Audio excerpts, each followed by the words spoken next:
Namaste Vasudevaya. Narayanam Namaskritya Naram Chaiv Narottamam Devim Saraswatim Vyasam Tato Jayamudiriye Nashtaprayin Shavadreshu Nityam Bhagavata Sevaya Bhagavati Uttam Shloki Ter Bhavati Nashtiki. So continuing with the discussion on Prabhupada Lilamrita by Srila Goswami, chapter 40th. Prabhupada is in Los Angeles, May 18th, 1972. Word had spread that Srila Prabhupada wanted GBC secretaries to get out from behind their desks and preach. And 4 American GBC men, eager to become sannyasis, were waiting when Srila Prabhupada arrived in Los Angeles. Sasru. Prabhupada said that because we were taking sannyas in the prime of youth, we had ample opportunity to do much more than he. He said he had taken sannyas at the fag end of life, but that is little better than nothing. Everyone laughed at the thought that we could do more than Prabhupada. One by one, we went to the Vyasasana and Prabhupada gave us our 3 dandas and said, now preach, preach, preach. So that's a duty of sannyasi, to travel and to preach. Immediately afterward, Prabhupada had us up in his room. We asked him if there were any special instructions. He said there were no restrictions in sannyas life. One was that when meeting a rich man and seeing his opulent wealth, we must not think, oh, I have given up everything, but I wish I could enjoy these things. And the other restriction was that when we see a beautiful woman, we must not think, I had a beautiful wife, and now this beautiful woman is here, I could enjoy her. In other words, do not have any regrets about having taken sannyas. Jagdish, Prabhupada had all the GBC men come to Los Angeles, where some of them took sannyas. And we discussed reapportioning preaching zones. We had one special meeting with Prabhupada. All the GBC men were sitting there in the room, and Prabhupada looked us all over. He said, are you all convinced? We just sat there. Nobody said anything for about 2 minutes. It was one of the heaviest moments of my life. Prabhupada challenged us. Are you convinced? Are you sincere? As Prabhupada spoke, his GBC disciples listened intensely. As far as I am concerned, he said, I'm convinced. Therefore, I'm pushing on. It's a fact. I'm pushing on because it's a fact, not fiction. That much I'm personally convinced. Whenever someone says, you believe, I say, no, I do not believe. It's a fact. So you must spread your conviction by your literature, arguments, preaching, facing opposing elements. But are you convinced? If you are not convinced, then it's not good for me.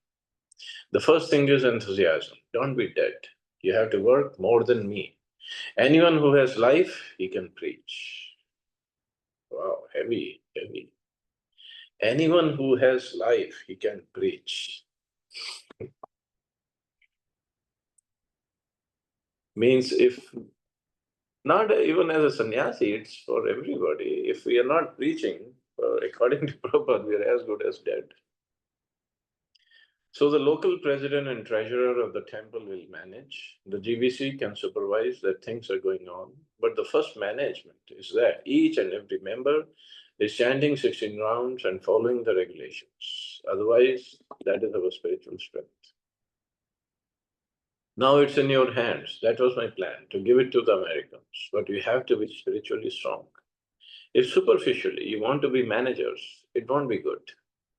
And simply touring is not required. By traveling, you have to do something substantial to increase the society. At the time of Lenin, he had just a few men, and he took over the entire country. It is up to you to spread God consciousness. Don't be stagnant. Go and preach. Your duty is to inform them. My dear American brothers, you have so much wealth and pleasure, use it for Krishna. If not, it will be degradation. Srila Prabhupada met with many US ISKCON leaders in Los Angeles and saw the wide array of Krishna conscious activities in his Western world headquarters.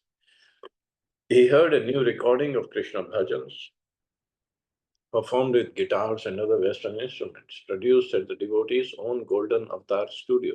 And he approved it, saying, "This is better than George Harrison."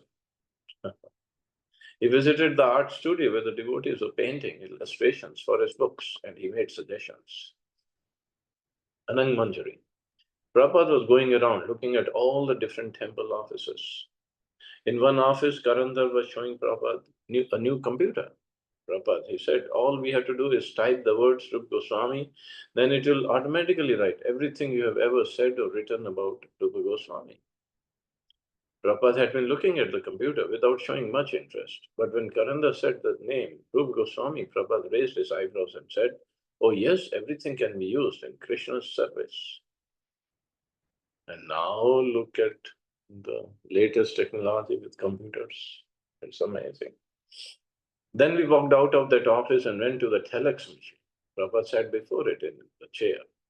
And everyone stood around him while Karandar explained what the machine did. It can write a message all the way to New York, and they can send a message back immediately. Prabhupada, Srila Prabhupada. So Karandar typed on the telex machine, Hare Krishna. All glories to Srila Prabhupada. Please respond. There was no answer. So he typed it out again and again. There was no answer. So he typed it out again, and this time he typed out, all glories to Srila Prabhupada. Srila Prabhupada is sitting right next to the telex machine. Please respond. All of a sudden, the machine started typing out a reply, and Prabhupada was sitting there watching it. The type read, "Dear Srila Prabhupada, please accept our most humble obeisances at your lotus feet. We'll be very eager to see your divine grace in 3 days in New York." Srila Prabhupada spoke out, Jai Haribo. The message from New York was signed by many devotees, and Prabhupada just smiled and said, "This is very nice." So, telex machine. Now it's all WhatsApp and emails and whatever. At this time, distribution of Prabhupada's books by his disciples was taking on a new dimension in America, and Prabhupada heard the latest reports. From the beginning of his preaching in the West, he had stressed printing and distributing his books as the most important method of preaching Krishna consciousness.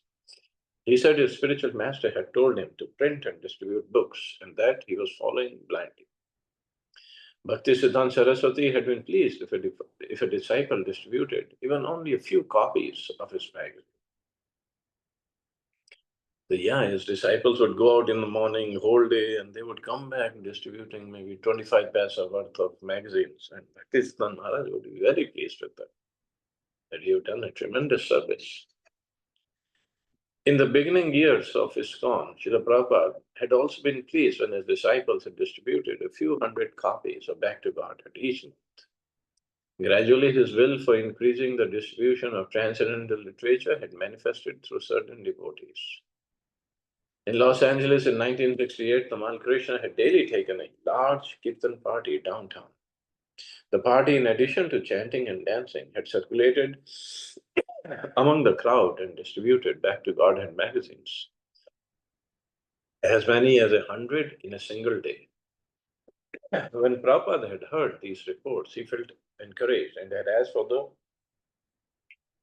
devotees to increase. And actually, that time it was, his mantra was double it. Whatever you have done, whatever score you have done, double it. Prabhupada saw book distribution not only as the best method of preaching, but also as a fair means of income.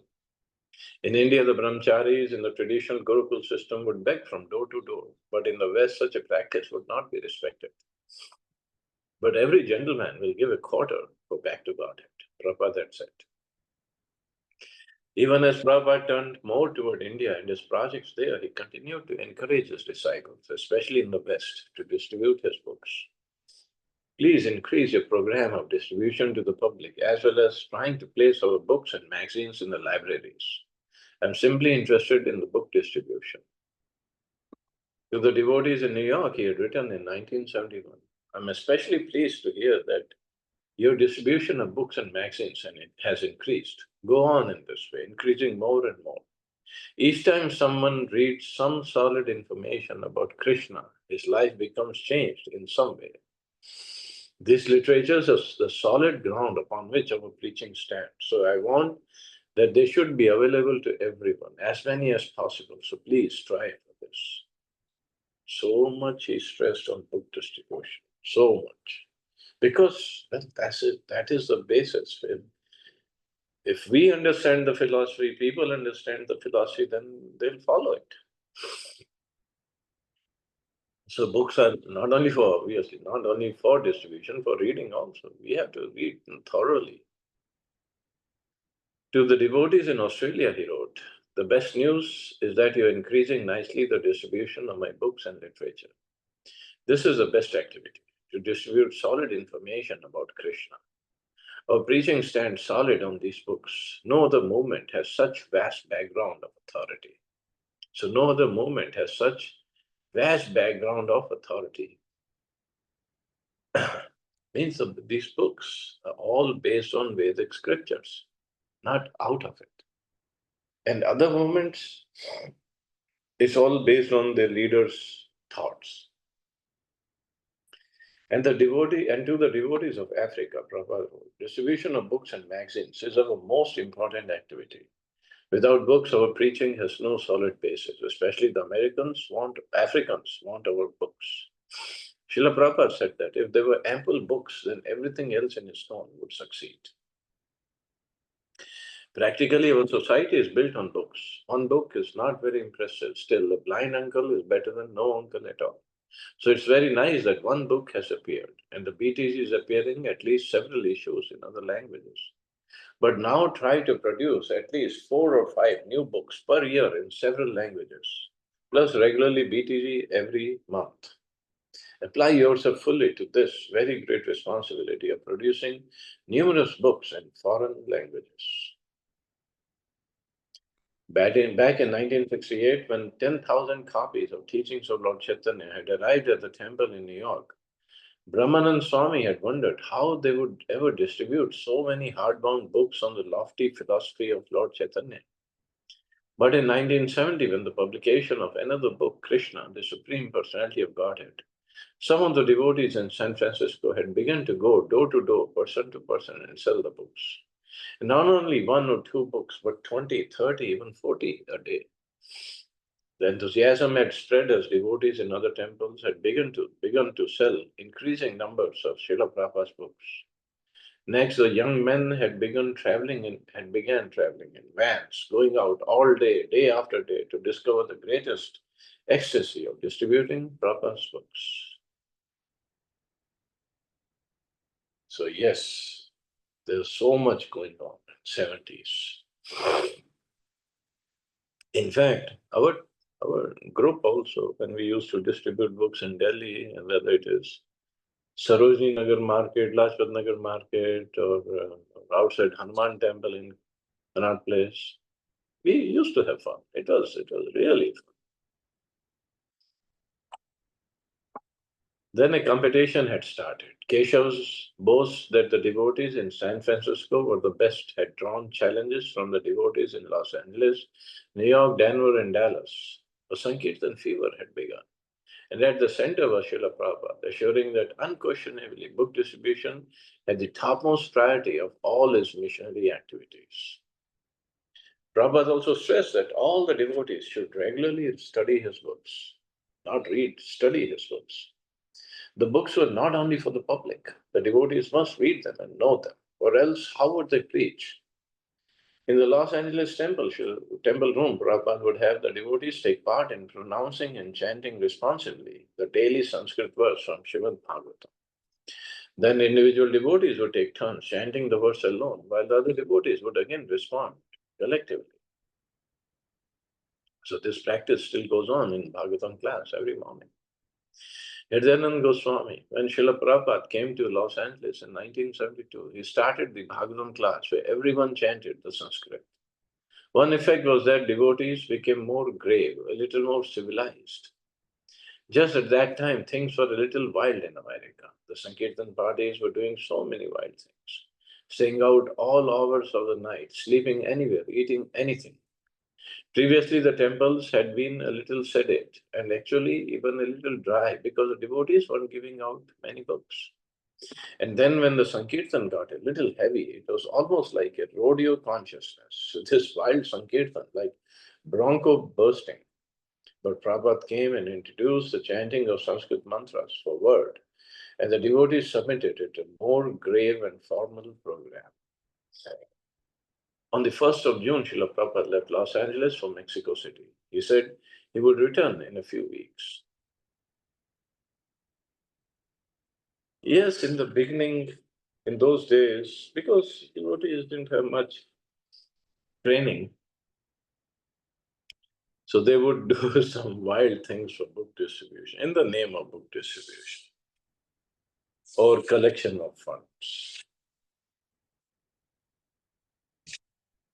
Like once somebody told me that they were traveling, these Sankirtan buses were there, they were traveling from one city to another, distributing books and preaching and chanting.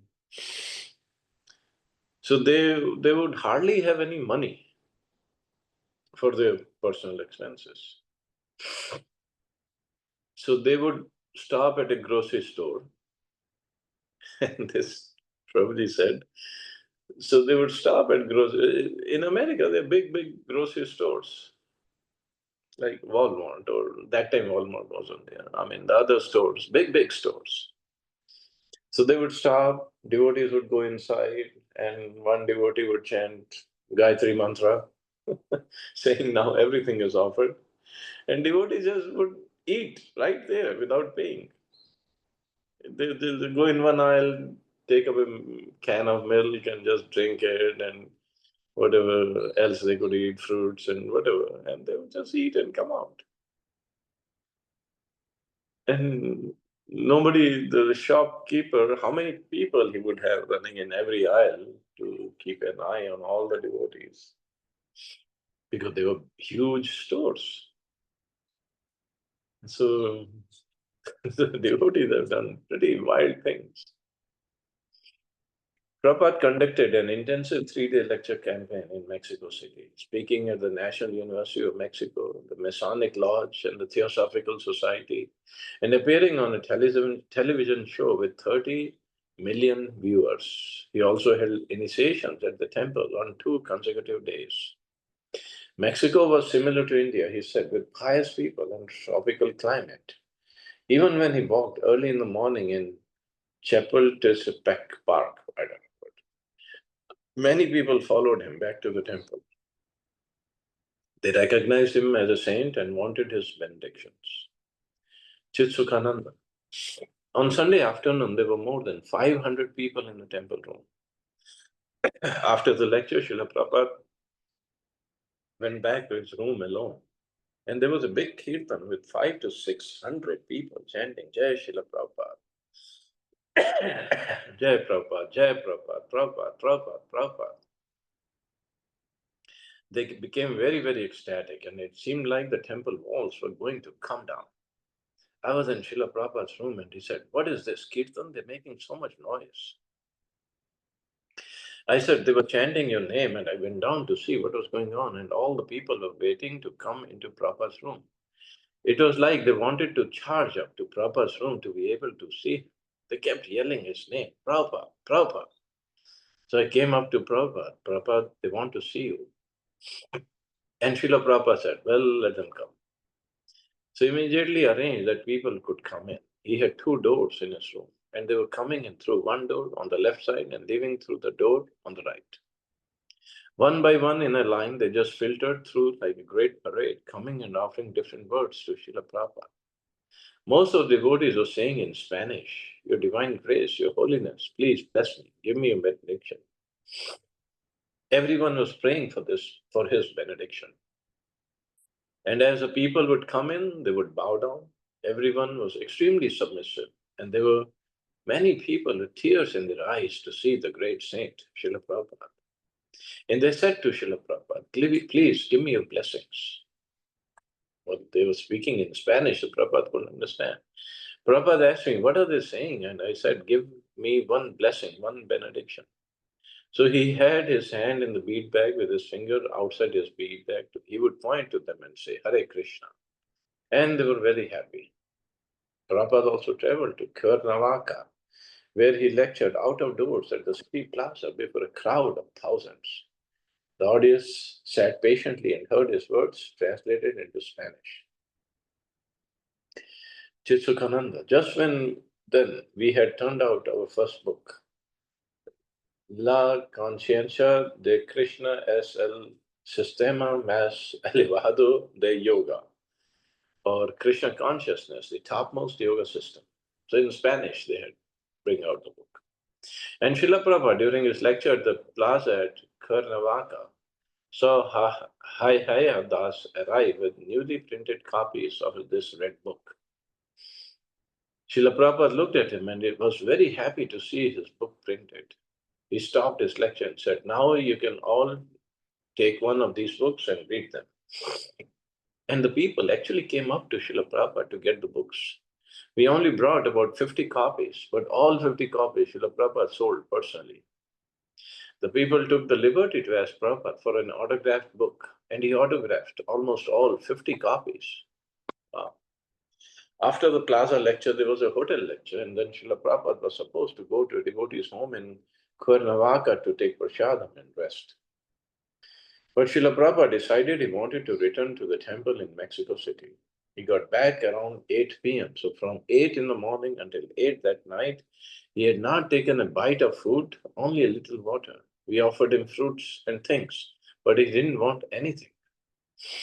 Wow.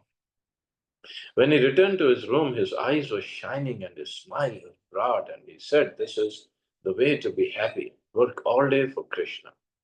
All he wanted was a cup of hot milk with puris and a cup of sugar. He pressed the puris into the sugar and he drank the milk with great joy and happiness. He said, "This is our life, to serve Krishna. Work all day for Krishna and take a little prasadam at night." Only Prabhupada could do that.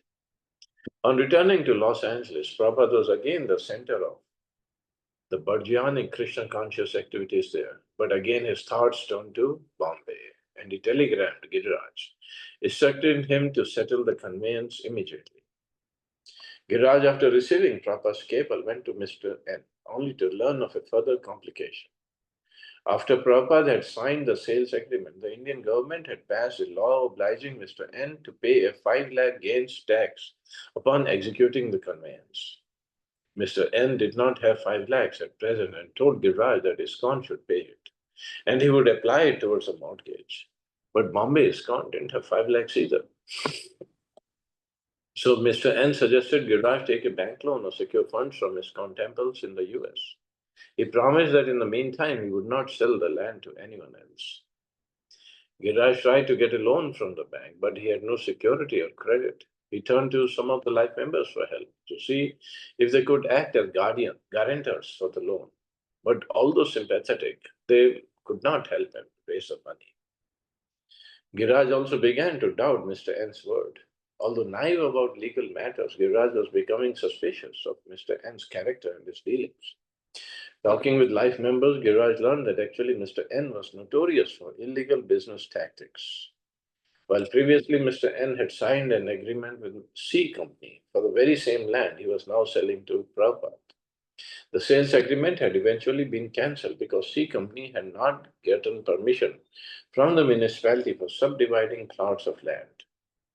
And one of the conditions of Mr. N's sale of the land had been that C Company get government permission to use the land. According to some of the businessmen with whom Giriraj spoke, Mr. N, through his political connections, had influenced the government against the C Company. Mr. N had seemed very helpful, giving the devotees a good price for the land and even providing workers for clearing it. And Mrs. N had often attended Prabhupada's classes. But there also seemed to be many contradictions to Mr. N's behavior. So yes, plenty of people to cheat devotees out of the money. It happens even till today. They think ISKCON has lots of money, so we can cheat them. But who are we cheating? And And if we think that Krishna is not going to punish us, that's a misunderstanding. Okay, I guess I'll stop here. See anybody has any questions or comments?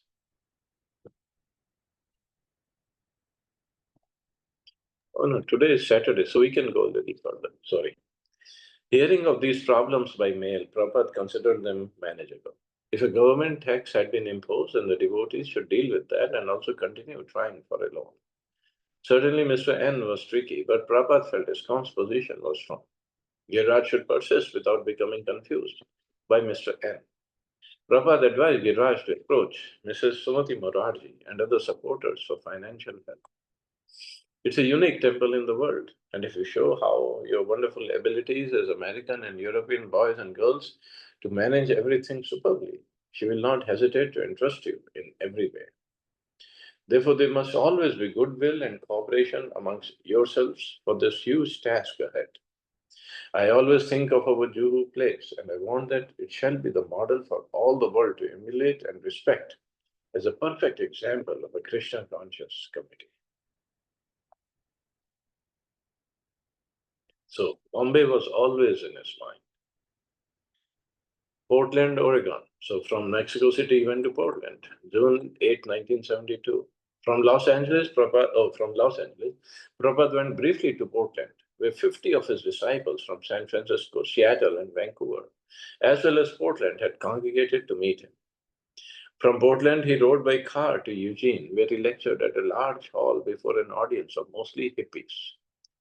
Every temple in the US wanted Srila Prabhupada, and although Prabhupada could not visit them, he remained open to brief visits and public lectures in faraway places. He would sometimes confide to his traveling secretary that his disciples should do this preaching. But then another lecture opportunity would arise, promoted by an enthusiastic group of devotees, and Prabhupada would surprise everyone by agreeing to it. After returning to Los Angeles for 4 days, Prabhupada then flew to New York for a week and then on to London for 2 weeks. In London, George Harrison and Ravi Shankar visited him several times at the Berry Place temple. When George asked if he should shave his head and try to live like other devotees, Prabhupada replied, no, that he should continue to be a singer. If you tell people to chant Hare Krishna, Prabhupada reminded George, they will do it. So he remained as such. July 20th. From England, Prabhupada went to Paris, where he lectured and performed an outdoor initiation ceremony at the Luxembourg Gardens. Hundreds of people, most of them student radicals, from nearby university gathered to watch. Srila Prabhupada began his talk saying, you French people have a history of being revolutionary because you are looking for a better way of life. When the words were translated into French, the students cheered and applauded. Srila Prabhupada continued, therefore you should inquire into this Krishna consciousness. It's a revolutionary movement for reviving our original God consciousness. About 30 devotees from Germany had come to Paris, and most of them, along with many devotees from England, Amsterdam, and Paris, received initiation that day at Luxembourg Gardens.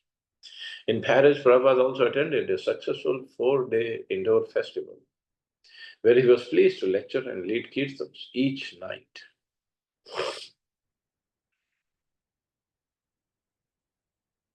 July 26th. In Amsterdam, Prabhupada installed deities of Lord Jagannath, Balram, and Subhadra and lectured at Vondel Park before thousands of hippies. One day at Vondel Park, a devotee was addressing the crowd when Prabhupada suddenly told his disciples to stop. These people are useless, he said, just hold kirtan. Later, he wrote to a disciple in the West, we are observing here in Europe, many hippies have become so disgusted with material life. But they are also now so much degraded that they will not hear our philosophy, simply mocking. So our devotees may become very much learned to remove their doubts and become very much fixed up in Krishna consciousness. But so far preaching to the general public, especially the hippie class, it is better not to preach very much philosophy. Just somehow or other get them to chant Hare Krishna mantra. If some of them are curious to learn something, they may purchase one of our books, Only if they chant with us, that will help them. So nothing else works except chanting and obviously prasadam. Philosophy comes much later.